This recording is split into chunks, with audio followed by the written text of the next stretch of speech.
Welcome, everyone, to the Avengenerds podcast, where we talk Marvel, DC, Star Wars, and more. I'm your host, Peyton, and with me is my co-host, Torrin. Yo.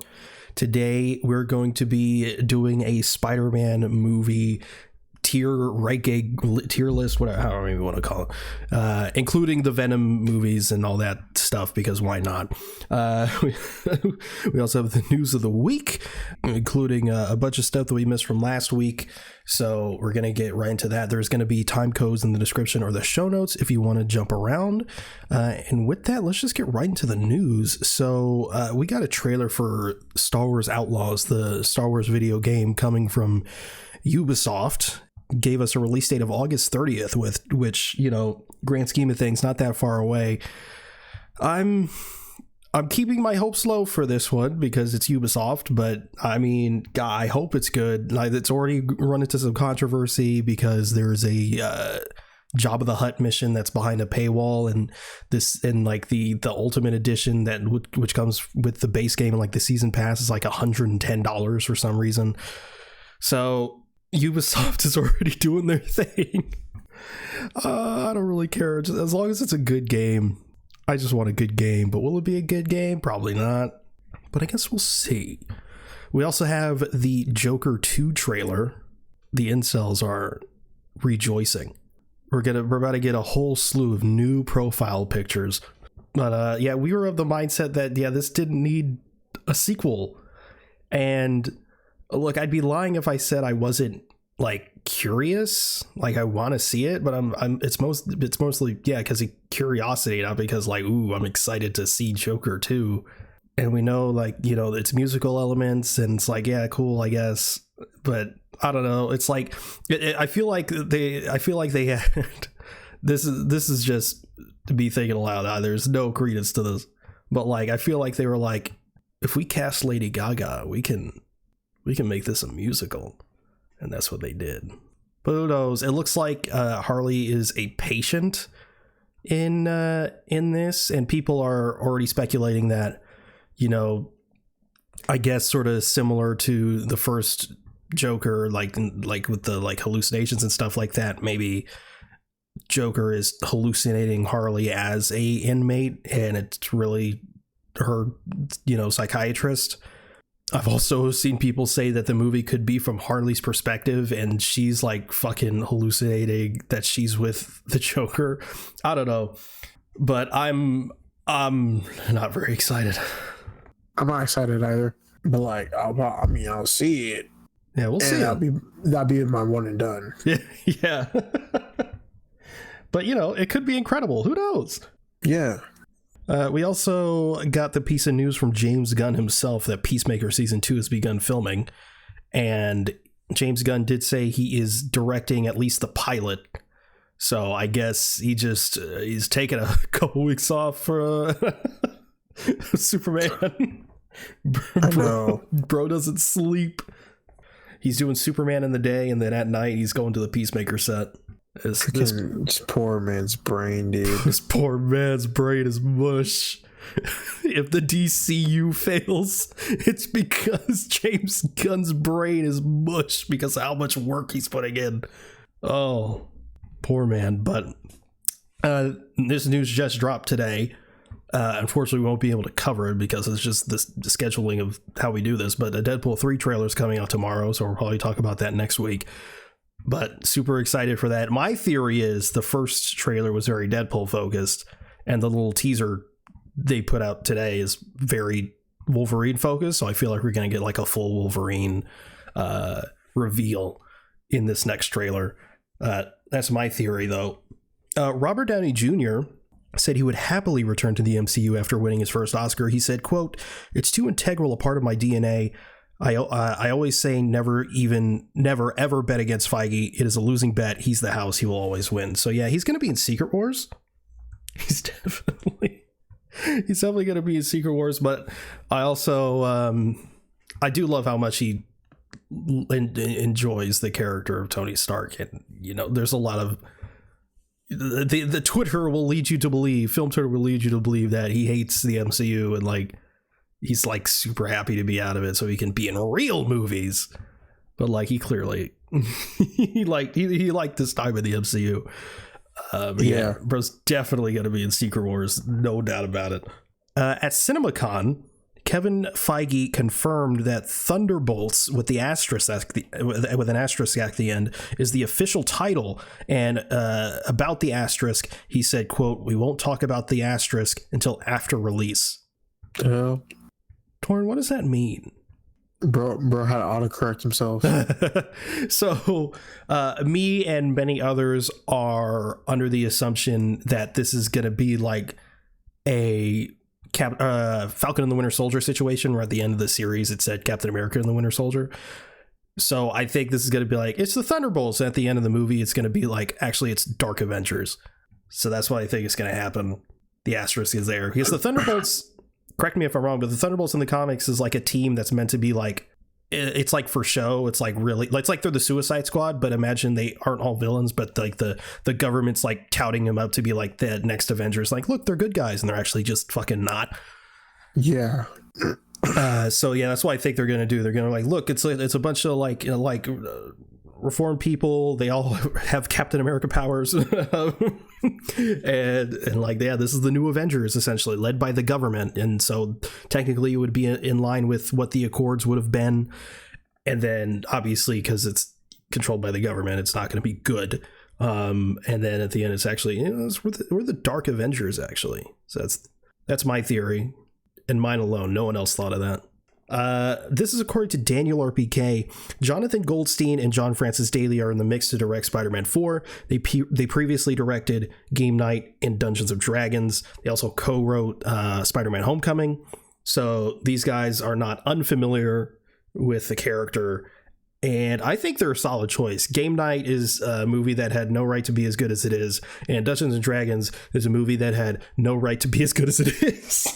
There was also a rumor that I didn't put in because the source is a bit not necessarily trustworthy, but people are saying Sam Raimi might be in the mix to direct. Drew Goddard definitely isn't going to direct, probably because he's caught up in the Matrix 5. I think Justin Lin also is off the table because he's working on something else. I can't remember for sure, but yeah, so we got possible Justin Lin, possible Jonathan Goldstein and John Francis Daley, and a possible huge renaissance Sam Raimi. But yeah, that is it for the news of the week, which means it's time to move on to our topic, which is Spider-Man movie tier list. If anyone hears any like clicking and stuff, it's because I'm, clicking the movies and moving them around and stuff on the tier list. So obviously, Spider-Man 2002 is in D tier. We just saw it in theaters. Yeah, put that shit in F, bro. Yeah, that was not as good as I remember. That fucking scene where Mary Jane gets rescuer syndrome, it wasn't longer enough. We should have got an extended robbery scene. Jesus fuck. No, but we saw it in theaters. It was really fun. It was really fun. See, hearing people all around us say the fucking lines and then the audience fucking clap, bro. That shit was amazing. That was so fun. The fucking people behind us going, "No Riz." I know, right? Yeah. Or at the beginning, God tier Riz. Yeah. Good shit. Put it in A. Yeah, I was thinking A too. Solid. It's not quite S because, obviously the movie has problems. But yeah, I mean, if my nostalgia was talking, that's an easy S. But, we can't go that far. A tier. I will say this re-release has spawned a lot of annoying things. People, because now like there's like a video that went viral of like people, cheering and clapping in the theater for like the final swing. And people are like, see, people, this is what people want. No one's fucking clapping for Tom Holland. And I'm like, bro, it's a re-release for a movie that's 20 years old. Everyone has this. Obviously, people are gonna clap. It's no. Like, this movie came out today, no one's fucking clapping. Like, that's just dumb as fuck. But then we got Spider-Man 2. S tier. It's straight up S tier, bro. Is it though? It is S tier. It's S tier. I'm thinking C tier. Shut up. Some consider it one of the best superhero movies I've ever made. Still, it is. Is it though? It is. I think it's a little overrated, but it is a great movie. I will put it in S tier. Now Spider-Man 3. C tier. C tier?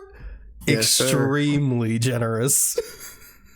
I mean, it's not a D. It's definitely not an F to me. It's a D, bro. I don't think it's a D, man. Like it's bad. I'm verging on F.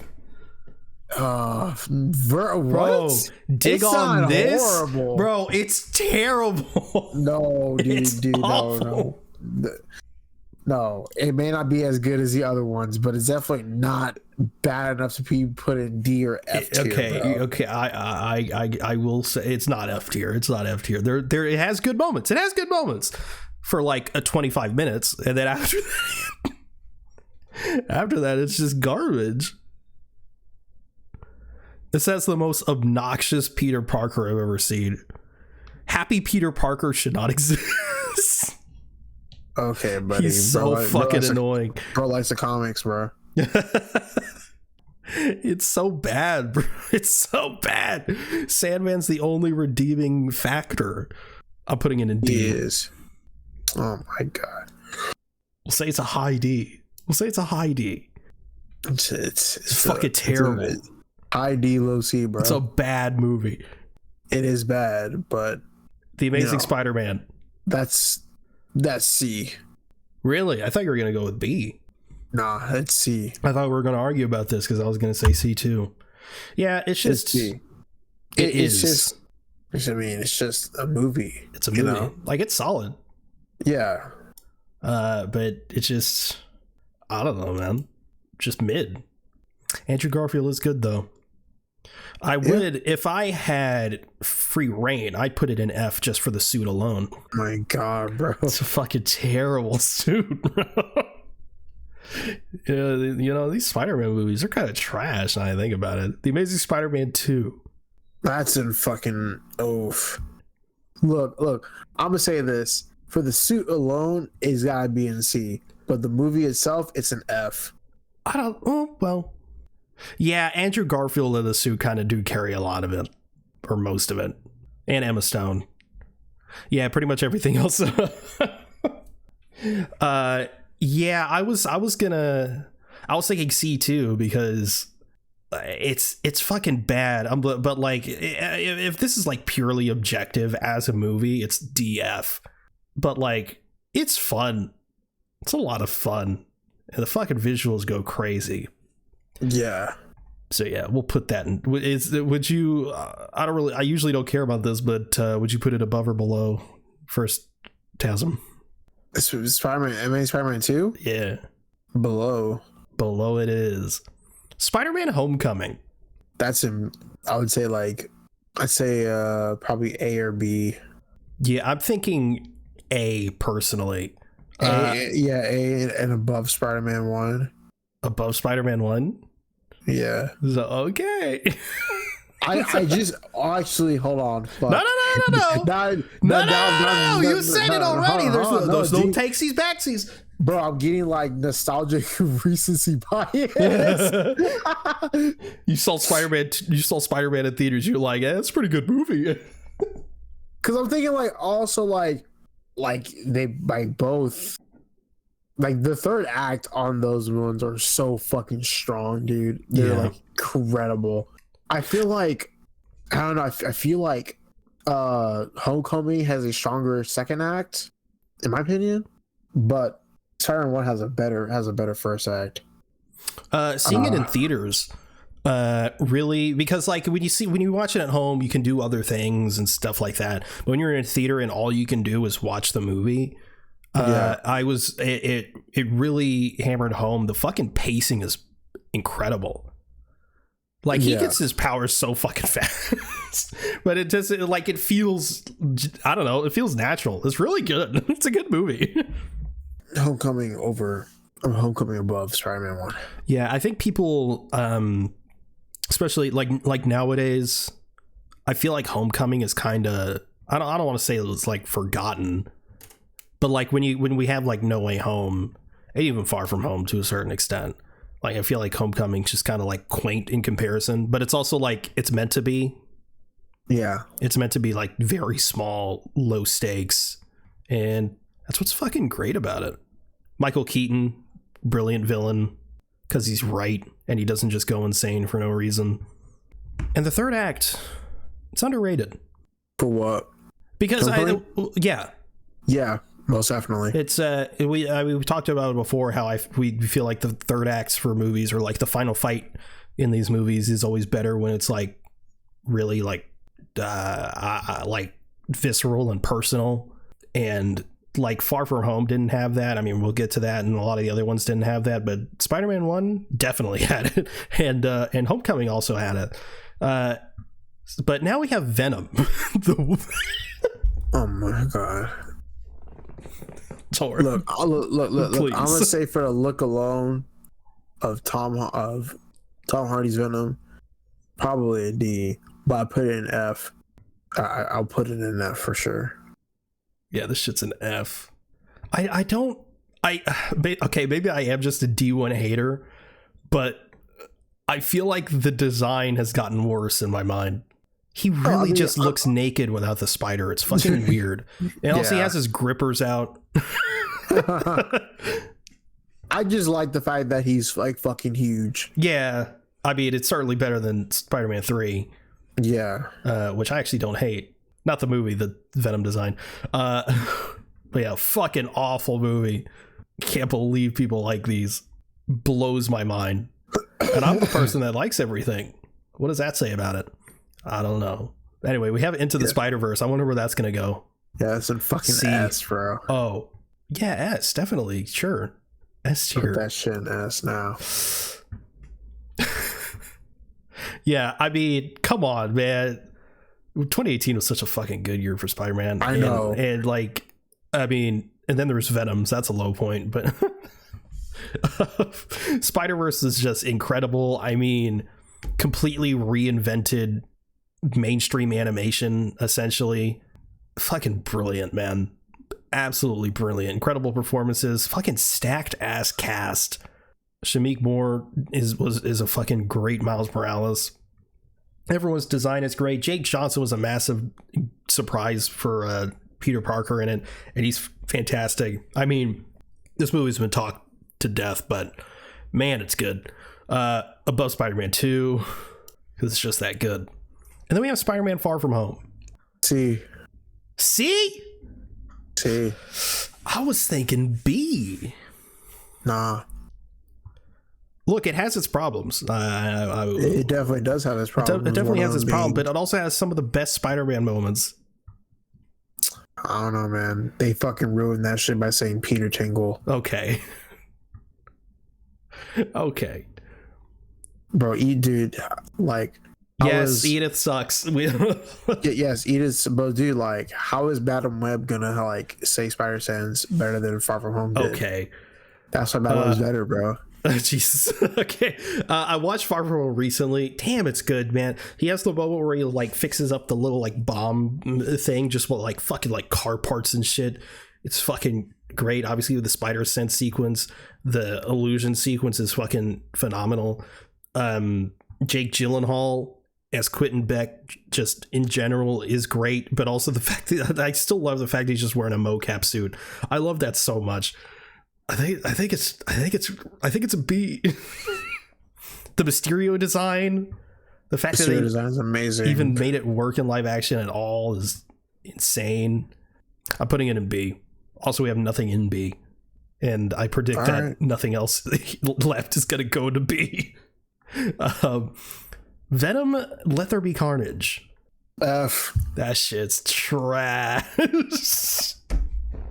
I like it slightly more than the first one, but that is not saying much, and it's only slightly better than the first one because they figured out what kind of movie they wanted to be, but I still hate it. Terrible. Carnage was cool for like a second, but when he's not really being a serial killer, it doesn't, I don't know, this movie just does not work. Scream is in it, or what's her name? Yes, whoever her fucking name is, the one who got like fucking like 3 actors to play her, bro. Is it Scream or Shriek? It's probably Venom. Shriek. Let There Be. Yeah, because Scream's the other symbiote. Yeah. Yeah, Shriek. She played Shriek. Lame as hell. Well, it's definitely lame as fuck, bro. Anyway, moving on. I can't wait for Venom 3 this October. I haven't seen shit about it, bro. No one's seen shit about it. They finished filming, I think, but it's whatever. Spider-Man No Way Home. Oh, the biggest 180 people I've ever did. The biggest switch up ever, bro. I will say, relatively recently, I've seen a lot more people defending it. So maybe it's gone the other way around again. I don't know. Yeah, man. You have a different Flash messing with the timeline every day. Yeah. Part of me wants to say S, but it's gonna be a C for me. What the fuck? Yeah, bro. I just feel like, it was just nostalgia bait. It's very nostalgia bait. It doesn't even capture everything. I mean, I'm just really mad that Peter 3, Andrew Garfield, he didn't fight Electro. He didn't. I mean, like, I just don't understand, bro. I can't believe they didn't have Toby fight Green Goblin. Yeah, that too. Fucking ridiculous, man. What a waste of fucking space this movie is. I'm putting this shit in F. Nah, I mean, you could put it in. Yeah, I would say S. Yeah. But I was also thinking like. Look, an argument can be made for A because like the movie isn't immune. There's a couple cringy moments. There's things that could have worked better, and maybe just my knowledge of behind the scenes stuff gets in the way of me looking at this, I guess, quote unquote, objectively. But like the whole like Ned having the fucking magic and shit not executed great. It really shouldn't be there at all. But considering COVID and they had to delay a bunch of shit around, and Sony wasn't willing to budge on their release date, so it was originally going to be America Chavez, et cetera, et cetera, et cetera. I think this movie is the best that they could have done. Not only that, the fact this movie even works in the first place is a miracle. Not only that, the fact that they brought the other 2 Spider-Man in and it didn't feel like, as much as people want to say it didn't feel like a glorified cameo. They felt like actual characters that were supporting Tom Holland's Spider-Man without overshadowing him. It still managed to tell Tom's story very well because it still feels like Tom's movie. It manages to have some of the best Spider-Man moments for Tom Holland's Spider-Man. It ends beautifully. The final fight scene, like we were talking about with Spider-Man 1, it's in that same vein. Willem Dafoe's perform, like there's so many things in this movie that just work despite its flaws and despite a lot of the stuff that was going against this movie. So I gotta put it in S. Yeah. No man's on sabbatical, honey. The hell? Oh man. Yeah. S. Above Spider-Man 2. Yeah. Yeah, I don't understand how people switch up on it. Anytime I see someone switch up on it, it's like, oh, it's actually a mess and it's just nostalgia getting your head. I'm like, if that was the case, like, I wouldn't give a fuck about Tom's story in it, but I do, and it's good. So I mean, anyway, then we got Morbius. F. All right, Across the Spider-Verse. S. Obviously. I'm gonna put that number 1. Let me put it number. Okay. Yeah. I mean, people switched up on this one too. Yeah. I don't know. Oh man, people just love to switch. People just love to do it. They really do. They can't. Yeah. Sad, but obviously. I mean, come on. I feel like the manual switch up it's like when Spider-Man 2 lost the game. Spider-Man 2 lost like Game of the Year to like Baldur's Gate, and everyone was like, actually, Spider-Man 2 is actually a trash game. And it's like, okay, well, number 1, no, it's not. Number 2, why is everyone acting like two legends can't coexist? Same thing here, I feel like happened. Across the Spider-Verse, lost to The Boy and the Heron. Everyone's like, actually, Across the Spider-Verse, is it actually that good? Like, it's like, okay. But yeah, it's phenomenal. And then we have Madam Web. I'm putting it in B. Yeah, B for be better. Let's put it in D for Dakota Johnson. Put an S for City Sweetie, bro. Oh shit, you're right. Let's put it above Spider-Man 2. Oh god. I actually do want to put it in D though. D? Yeah. What's making you stop from putting it in F? Because it's so bad. It's fun. It's really funny. Whereas Morbius is just fucking boring. I can allow that. And Venom, I'm just rolling my eyes, and I'm rolling my eyes in Madam Web too. But I'm rolling my eyes while also going, the fact that this got made is incredible. It's the best movie I've ever seen. The fact that Sony let it get made, the ADR man is brilliant. If you watch Madam Web as a satire of superhero movies, it's phenomenal. It's so good. I think it's a fantastic film in not a good way, but why would you put it in F tier? Make it make sense, man. That fucking horrible ass ADR, bro. That shit's ass. It's so bad. Bro, he was still yapping with fucking dialogue over his fucking mouth, dude. Bro's the Yappinator 3000 and his mouth wasn't moving. Crazy. How do you fuck up that badly? I mean, I'll put it in F out of principle, but I'd like to let it be known that it is in D in my heart. Put it above Morbius. I don't care what you say. And that's the rub. All right, so a recap. In F tier, we have Morbius, Madam Web, Venom, Venom 2. In D tier, we have Spider-Man 3. In C tier, we have The Amazing Spider-Man 2 and The Amazing Spider-Man. In B tier, we have Spider-Man Far From Home. In A tier, we have Spider-Man 2002 and Spider-Man Homecoming. In S tier, we have Spider-Man 2, Spider-Man No Way Home, Spider-Man Into the Spider-Verse, and Spider-Man Across the Spider-Verse. Now, Torn, a common denominator I'm seeing here is that the films at the bottom, one could say C and under, one could say D and under, depending on who you ask. But all the ones that are considered garbage are heavily involve Sony. I just think that's interesting. And the one towards the top appear to either be made by Sony Animation, which is a different division, and directly made by Sam Raimi that wasn't meddled with by Sony, or Marvel Studios. I just think that's interesting. But, you know, I guess MCU Spider-Man is trash. You think what? I think it's no coincidence that the Sony ones are at the bottom. I don't know, man. Sony did make Spider-Man 1 and 2. It wasn't Sam Raimi. One could even say it's all Avi Arad, the real Spider-Man villain. Bruh.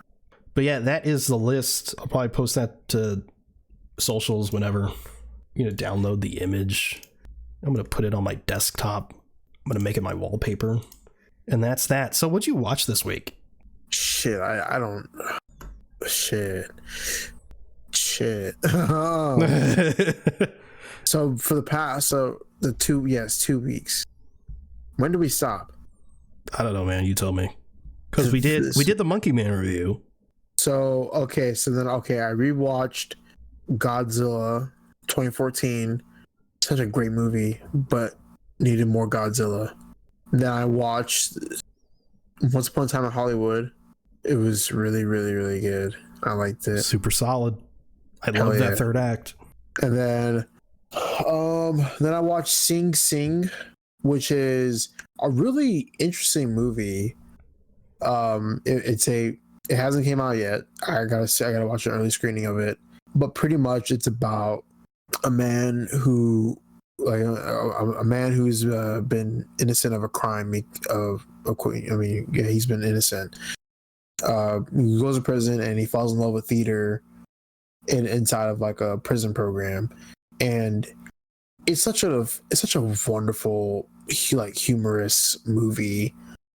And what's really cool about the movie is that, like, the cast, there are members of the program inside the, like, prison, so pretty much they're playing themselves in this movie. And they're like, oh yeah, they're like alumni of that program. And it was such a I really enjoyed it. I really, really enjoyed it. It was, like I said, it was, really impactful. And it's something that I just feel like people, when it comes out, people should go see. I also had there's also a Q&A with one of the producers there, and she was filling us in on film stuff. And overall, I really enjoyed it, and I'm gonna be seeing it again whenever it comes out. But yeah, that's all I watched. Do you ask the producer anything? No, I didn't, because people were already asking for me. Wow. I saw Civil War, the newest movie by renowned filmmaker, whatever his name is. Yeah, but my fucking dumbass thought that you seen Captain America. I was like, I was so confused, because I know you love Captain America Civil War, and I'm like, because you're like, man, like, what a movie. And I'm like, bro, he's seen this 17 times.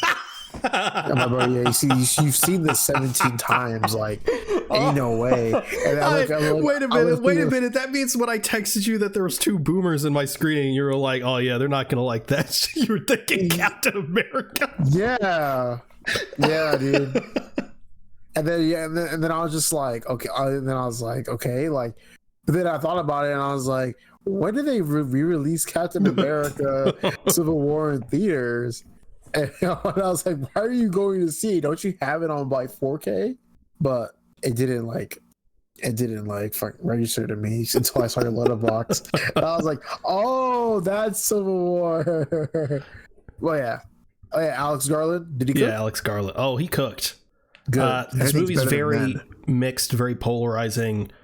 And when you see it, because we're seeing it Wednesday, you'll definitely see why. I'm gonna be as vague as possible, because I think people should absolutely go into this movie blind. I think that's the best thing you're gonna get out of it. But yeah, this movie's very polarizing for a multitude of reasons, but a couple of the reasons are a lot of people see this movie as apolitical, which I really don't think it is. I think it pretty clearly takes a side. Well, I say clearly, it plays it very vague, but if you listen to what some of the people are saying and some of the extra dialogue, it pretty clearly takes a side, in my opinion.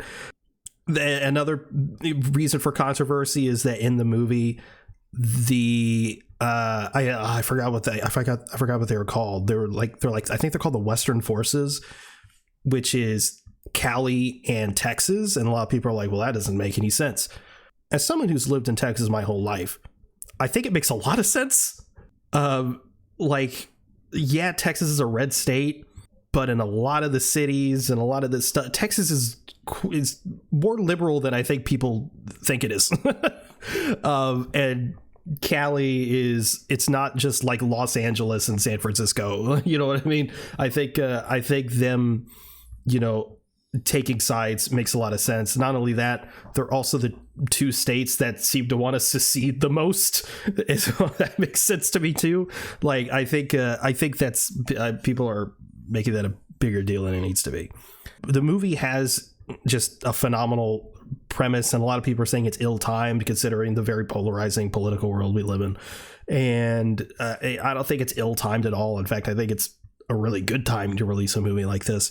And just the movie feels incredibly tense, incredibly real, which I also think is another reason why people are finding it polarizing and or are just not liking it, because Alex Garland's previous work is not like this. We like Ex Machina and shit like that. I mean, he usually does like sci-fi and stuff like that, and so this is it's a different movie for Alex Garland, and the promotion material is not doing itself any favors as well. Like the main poster it's using makes it look like some like Independence Day shit, and obviously that's not what this movie is. It's very politically driven. There is action in the movie, but again, it's played very real. It's not entertaining in the traditional way. And there's something else I want to say about it, but again, I don't want you to go in blind.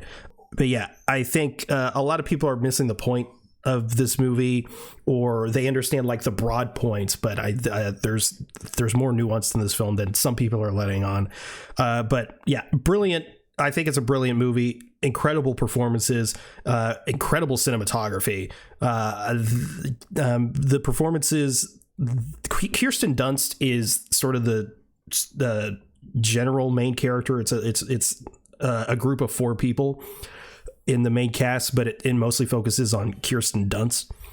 Mm-hmm. She's great, but the standout absolutely is Kaylee Spaney, who you just saw in Priscilla. She's fantastic in Priscilla. Yeah. She's absolutely fantastic in it. She definitely steals the show, in my opinion. Stephen McKinley Henderson is in it, and he's fantastic. Wagner Moura is in it, and he's great as well.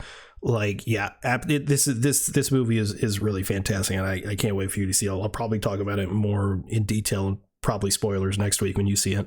But I also watched the Fallout series on Amazon Prime. Man, lately we've just been, these video game adaptations have been cooking, bro. Yeah, I know. Between Sonic, The Last of Us, and now Fallout. Ooh, man, it is, we're not fans of the games at all. But I know, it's blasphemy. Yeah, it's really just the gameplay. I told you, but I downloaded Fallout 4. I downloaded Fallout 4, 3, and New Vegas. Everyone loves New Vegas. I played it. It's very 2010. I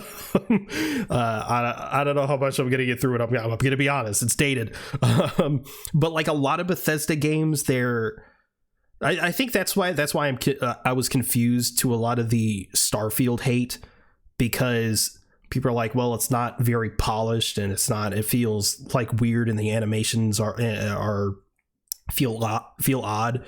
But playing some of the Fallout stuff, they're not like incredibly polished, like fucking masterpieces. Bethesda I don't know what it is about Bethesda's games that seem to work for some people, but they don't really work for me. And that, unfortunately, that's still continuing, because I was never a fan of the Fallout games, but I do absolutely love the world and the concept and the art direction behind it. I fucking love the 50s futurism. The whole dude, I fucking love it, and that's why I was so excited for the Fallout series, because I can get Fallout without having to play the goddamn game. I'm giving it another shot, but I'm not gonna lie, Fallout 4 feels pretty rough. The optimization is fucking terrible. There's a next gen update, but we'll see how much that actually helps. Anyway, the Fallout show is phenomenal. It's so good. Have you seen any of it, or have you? I've seen like clips of it. Seen clips of it, bro. It's fucking great. It not only does it get it gets the music right. The soundtrack is fucking phenomenal. Duh. The sets are incredible. Like, it gets like the characterization, the tone they nail, which is probably the most important part of Fallout, other than the actual story itself. It's fantastic. I don't want to spoil anything, but like the story it's telling, fucking. At the end, it's like fucking hits. It's like, damn. It sets itself up very well for a second season, and it was just renewed for a season 2. Thank God. Yeah, absolutely phenomenal series. I want more so badly. I will say the show is broken up into 3. I get storylines. Well, yeah, it's broken up into 3 storylines that eventually like sort of converge in their own ways. But one of the storylines, the main storyline with the girl Lucy, it follows, is awesome. That's all great. I love the stuff that's actually set in the vaults. Another storyline follows Walton Goggins' character. That's fantastic. And another storyline follows this character Maximus, and it was good. But out of the 3, I was definitely less interested in that stuff, to be honest, because it was very army brat sort of stuff, and I don't know. It was just the least interesting part to me, probably because it just felt like that section of the story felt like stuff we've seen before, and I think that's why I was less interested in it. But yeah, anyway, incredible show. And then I watched, literally just before we started recording, I watched Argyle, and it was decent. Like it was decent. I give it like a 7 out of 10. Like it was decent. It's just Matthew Vaughn type shit, bro. Yeah, it's not at its best. I think that's probably his best film. No, it's not. Stop. It is. You haven't seen Kingsman. The Kingsman? Like, or Kingsman the Secret Service? Yeah. Yes, I have. You haven't seen that shit. I have. You haven't seen that shit. I have. You haven't seen Kick-Ass. I have seen Kick-Ass. You have not seen Kick-Ass. I have. Why are you saying like that? Kick-Ass. Kick-Ass. You haven't seen that. It sounds like you're saying Kick-Ass. You haven't seen X-Men First Class? I have. I've seen X-Men Goat Class, bro. Bro, I'm telling you, man. No, but you're. Yeah. I know you're lying. What? Argyle is not his best film. It is his best film. You gotta stop. People are gonna think you're serious. I am. You're not. You want to know why? You know why. God damn it. Sam Rockwell, bro. He's fucking goated. Yeah, Sam Rockwell.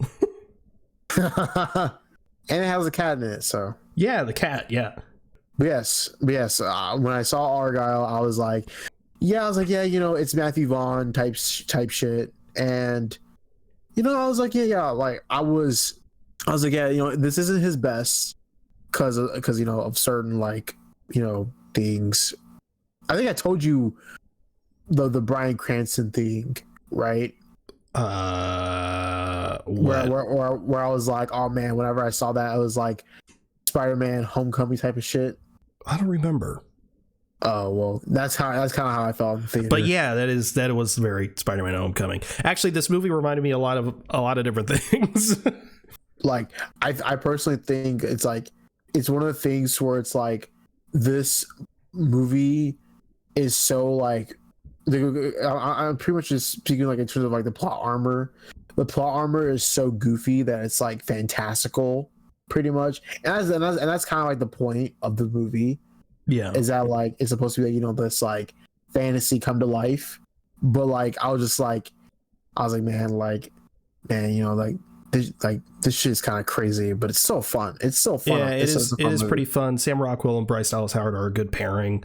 Yeah, there were too many twists. After the second twist, I was like, yeah, these are getting predictable. Yeah, most definitely. I think after Bryan Cranston, I was like, okay, buddy. Yeah. Yeah, that was the last one that like surprised me. After that, the action was cool. I thought this was going to be worse. I had my expectations low because I pretty much hadn't seen any good things. The only positive things I heard was it's fun, and I'm like, okay. But yeah, give me more. Yeah. But yeah, I thought it was going to be worse, especially the visuals. I heard that it was like really bad. In the beginning, it was really bad, but like it was also, it's in this like book universe. So I don't know. I kind of let that slide. I don't know if that was intentional or not, but there was some other like really wonky visuals, but it wasn't as overbearing as I anticipated it to be. But yeah, I don't know. Yeah, it was solid. It was Matthew Vaughn stuff. I don't know. But it could have been better. It also sets itself up for like sequels and shit. I'm like, do I really want this? Not really. And also, it's in the Kingsman universe, I guess. Yeah, because of the post-credit scene. Yeah, the mid-credit scene. Well, I looked it up, and some people were saying that it's just an Easter egg. But it has the look. What? Yeah, it's just like people were saying that it's just an Easter egg, but I don't know. I haven't seen the Kingsman, so yeah, I don't know, man. But it doesn't make it clear because it says like 20 years earlier, and I'm like, so is this in the book universe? So it was like the Kingsman universe. But the Kingsman was like in fucking like early 1900s some shit. Yeah, I know that's but like, no. Is it in the?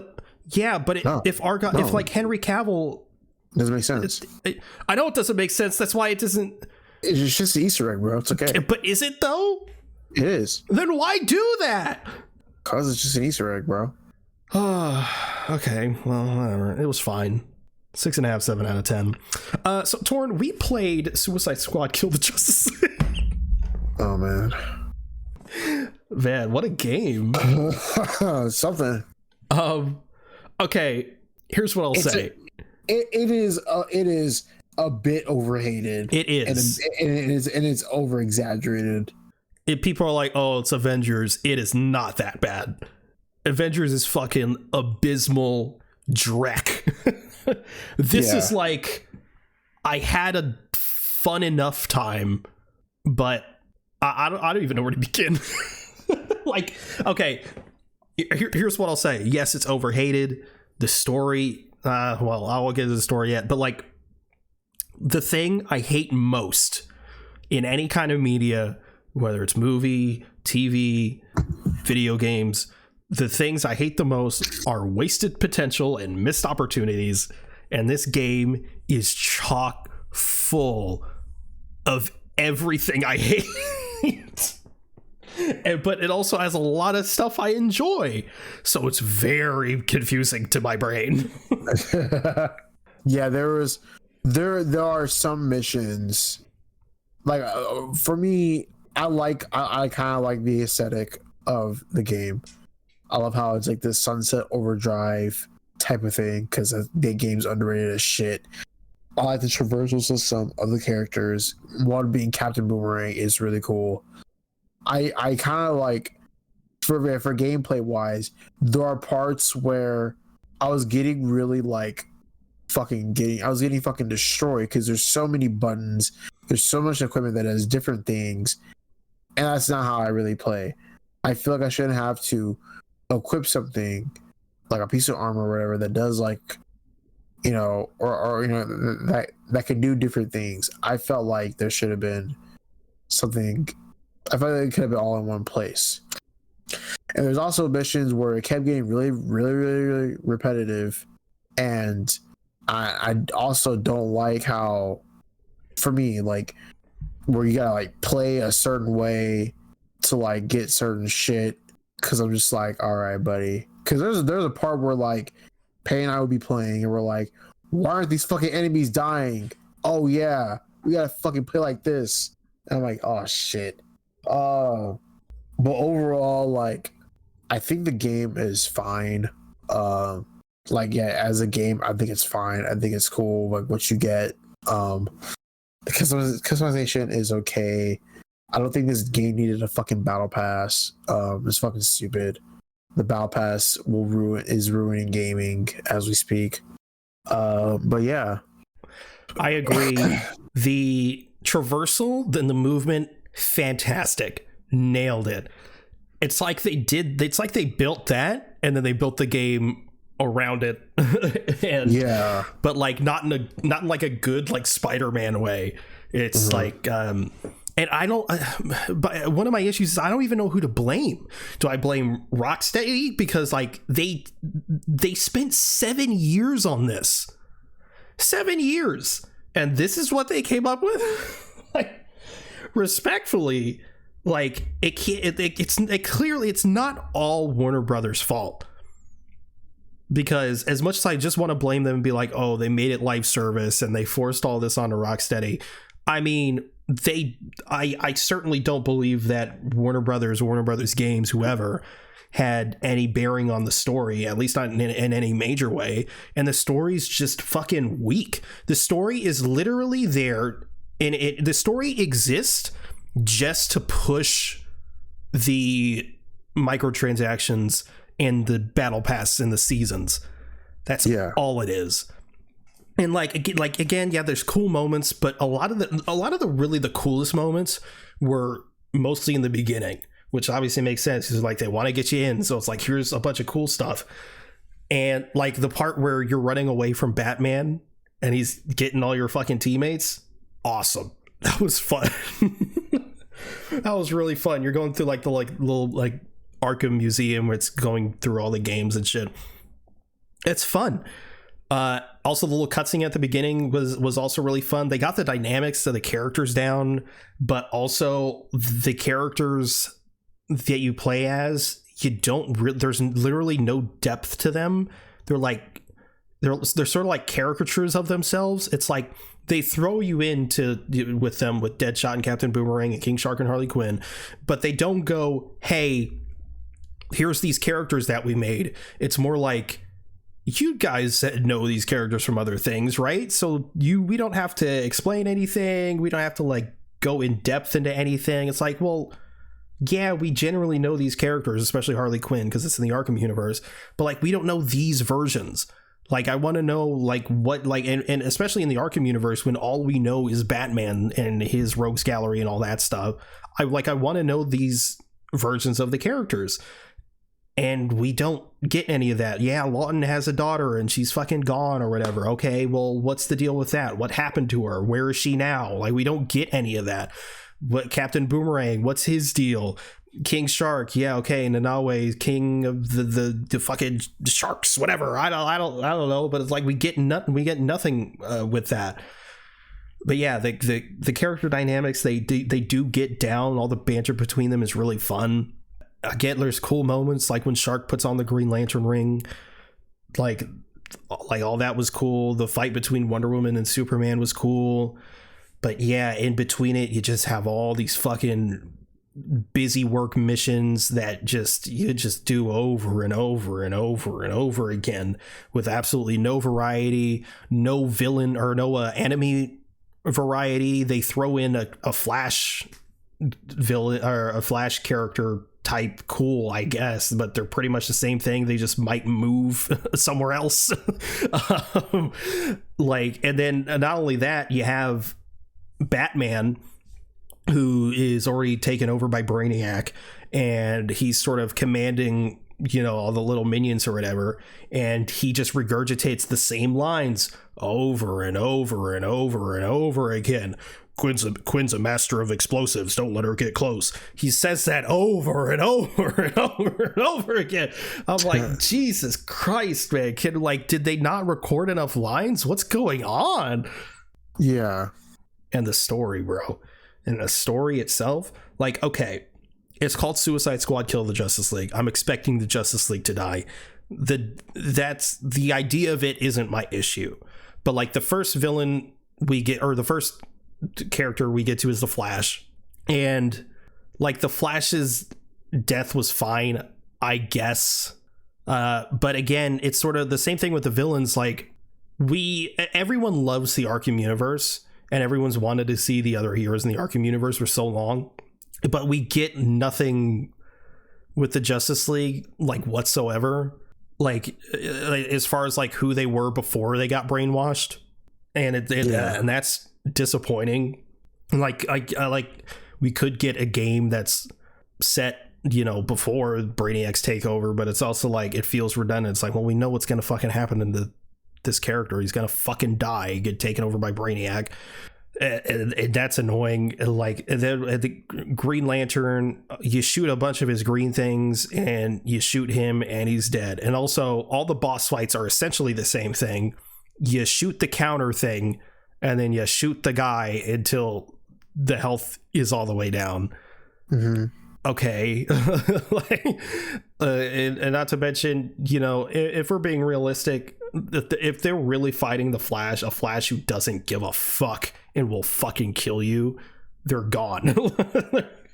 and I think they kind of got around that because he's still like really cocky and he's like trying to like show off and shit. I get it, but it's whatever. Mm-hmm. The Batman fight, like, as cool as it was, because it's like, oh, it's Nightmare Batman at the end of the Arkham games. Like, that's cool, but I also want to see, I was really hoping for, and honestly expecting, a sequence where you're trying to like fight Batman, but he's doing his Arkham stuff. Like, he's going in vents and you're like walking around and he's like fucking like grabbing you and shit, and like he's like cutting you up or like tying you up to the like the fucking like the ceiling or whatever, and you have to cut yourself down. Like, that's what I was expecting, and we didn't get any of that. We just got like this hallucination sequence, which, by the way, also very lackluster. It was cool that like it separated us, and like we had to do shit on our own, but they really did nothing. A hallucination sequence, I'm a sucker for those. Like, a hallucination sequence is a chance to do literally anything, and you just kind of wander around. Like there's some like, oh, there's voices, and it's like, oh, and they're like characters from their past, and it's like Nanaue, I think, talks to his father. It's like, okay, I don't like what this means nothing to me because I don't know this version of King Shark. Same thing with Deadshot and Captain Boomerang. I have no idea what the fuck was going on with him. Harley Quinn's talking to Harleen, and like that's fine, I guess, but like it was just lame. And then once you defeat Nightmare Batman's just dead on the ground. Like there's or he's not dead, but you capture him, but like it's just lame. And the Superman fight was I was gonna say the lamest, but it's not the lamest because it's fucking Superman and you just shoot him until he's dead. Yeah. And like that's so lame. And then the Brainiac fight is just a reskin of the Flash fight. Really? That's how you're going to end the game? Just a reskin of a boss that we already did? And then there's supposedly going to be 13 seasons of this because you have to defeat 13 Brainiacs, or I guess 12 seasons. And so the next one is the Joker one. And once you get to that Brainiac, what does he do? He just transforms into Green Lantern. So it's just a reskin of the Green Lantern fight. The problem is there's only so many amount of Justice League characters, and there's going to be 12 of these. You're just going to cycle through them? Like that's insanely lame. Like and like people are again comparing this game to Avengers. It's more like Borderlands and Destiny, and it's like the loot is cool, but eventually you get an item, and then you get a bunch of other items that are just not as good as the item you already have. It's like, well, what the fuck are you giving me this for if it's not as good as the thing I got? Like I'm progressing, but you're giving me worse stuff. Yeah. It's it just ended up becoming like very like underwhelming at various parts of the game. And part of me was just like, it was also a thing to where it's like, man, like it really does suck because like games should be like better at this, and I shouldn't have to like fucking feel bored doing like a boss fight or whatever. And like part of Peyton and I were playing it, and we fucking beat Superman, and we're just like, wow, okay, like I feel like that should be like the end of the game or some shit. Because I felt like, oh, like I felt like, oh yeah, like I know like it would have been like kind of a cliffhanger, but it would have been cool if like I don't know, like maybe like season 1 is like, season 1 could have been like one of the Brainiac fights, or and then like season 2 it's like could have been like one of those things or whatever. Yeah, like you kill the Justice League, and then it's like season 1 you kill Brainiac. Yeah, sure. And also Superman kills Wonder Woman. That was cool, I guess. She fucking disintegrates for some reason. I don't know, bro. And also like Hack, who is she? What's she doing there? Why is she the bitch from Across the Spider-Verse? What would have been cool is something I realized like a week after playing it. I was like, they could have, she's a hacker, and she goes through like, the neck bombs to give you upgrades and stuff like that. That could have been Oracle. That's sure. So you didn't have to, number one, you didn't have to introduce a new character. Number two, you could have connected this universe more. Not only that, people are talking about, oh, this is really disrespectful to Kevin Conroy in the Arkham Batman. Number one, it's not disrespectful to Kevin Conroy. They didn't know the man was going to die. Like, stop. Like, that's weird. Like the game's not good, but to say it's disrespectful to Kevin Conroy is weird. I will say, is it disrespectful to Arkham Batman? Yes and no. I think the death scene that people are talking about where Harley Quinn just shoots him in the head, is it anticlimactic? Yes. Is it disrespectful to Arkham Batman? I mean, it's the game. It was going to happen regardless. What I do think was disrespectful to Arkham Batman in that whole universe is the scene where they go into the Batcave and they find the hologram, and he's like going through all the ways to like neutralize the Justice League, and it's talking about Robin and stuff. And in the tone of the Suicide Squad, yes, it would make sense for them to skip all that stuff to get to the stuff that they actually need. But for fans who have been waiting almost a decade for some sort of resolution to that character, that felt disrespectful. Like, where is Robin? His mask is on the ground and there's blood. Okay, did Batman kill him?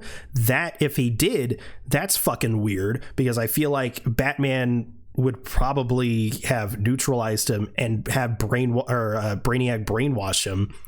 So did he kill him? If he didn't kill him, he ran away. But if he ran away, he's not going to come to Metropolis and try to neutralize the Justice League along with, like, what's the deal with that? Like, a lot of it just, like, a lot of it just doesn't line up, and just there's no explanation for any of it. I don't know if they just didn't think of it. I don't know if they just didn't have time. I don't know if they just thought, I don't know, people wouldn't care, or they didn't care. I don't know. I really don't know. Yeah, I don't think it was necessarily disrespectful to Arkham Batman in that way, but man, that was really annoying. Yeah, it's because, like, and Kevin, like, I wanted to hear Kevin deliver that kind of stuff. I don't know, something. Not only that, if we get this version of Superman, Arkham Superman, which everybody's been waiting, I don't know how long for, played by Nolan North. I don't love that choice. Superman's been played by Nolan North before, and I love Nolan North, but I don't think he really fit the vibe of this game and this version of Superman personally. But, you know, that could just be a me thing. But throughout the entire game, we have Lois Lane coming in with her little news thing, and you were very annoyed by Lois Lane. I wasn't that bothered, because I don't know, it's like in universe there's a bunch of people in hiding and she's updating the people, you know, like, I thought that was fine. That being said, again, story wise, gives us absolutely nothing. Like they're fighting the Justice League, they're gonna kill Superman, and she's just, like, not gonna even give any kind of inkling that, hey, they just killed the love of my life. Nothing. Like, even, like, after you kill him and she comes on the thing, she's like, Metropolis, Superman's dead. Like, that means the entire Justice League is dead. No, like, I don't know, fucking something. Now that Superman is dead, you're not going to be like, he was actually, like, Clark Kent. I loved him. He was a good person. Nothing. It, like, that blows my mind. It's like, I wanted to like this game. I really did. I wanted to go into it and be like, man, people were really just hating just to hate. And there is still some of that there. People are over exaggerating in certain areas. But yeah, a lot of this just really missed the mark, or just fell flat, or didn't even try to run anywhere. So yeah, it's just the game overall is just had some fun moments, but overall really disappointing. Yep, you said all of my thoughts. Man, you hated Lois Lane. Dude, she just felt annoying in this game. She was a baddie, though.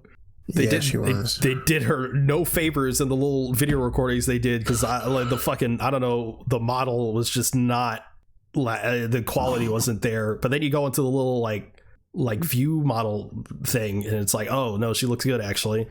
Ugh. And then they try to do the whole multiverse shit, and that's like, okay. It was something, man. Cool Wonder Woman, though. Wonder Woman was cool. Yeah. Another thing. I don't want to rap on about it, but, like, Arkham, you know, Harley Quinn is obviously, you know, Arkham Harley Quinn. And now in the game's defense, in the Arkham games, I don't like Harley Quinn, because I prefer the Harley Quinn she's Joker's girl, and then she breaks off and becomes her own person. But in the Arkham games, it's probably because it's like probably a Paul Dini thing. The Arkham games, even Batman the Animated Series, she's just Joker's girl, and, like, that can be fun, but ultimately that's not what I love about Harley Quinn. And in this game, she is her own person, but, like, in the Arkham games, Joker dies and she's a fucking mess. And in this game, she's a lot more mellowed out, and it's like yeah, that, like, I don't know how many years this takes place after Arkham Knight, but, like, it makes sense that, you know, she would move on, but there's no, like, you're gonna explain, like what happened in between, how she got to this point. It's also hinted at that maybe her and Poison Ivy had a relationship, which I know is very common nowadays, but I really don't see those two versions specifically in the Arkham universe having a relationship. I just don't see it. In that hallucination sequence, it would have been really cool, and also to bring Mark Hamill back one last time for the Joker. Like, it would make sense in that sequence. Like, if you were going to bring him back at all, that would be the place.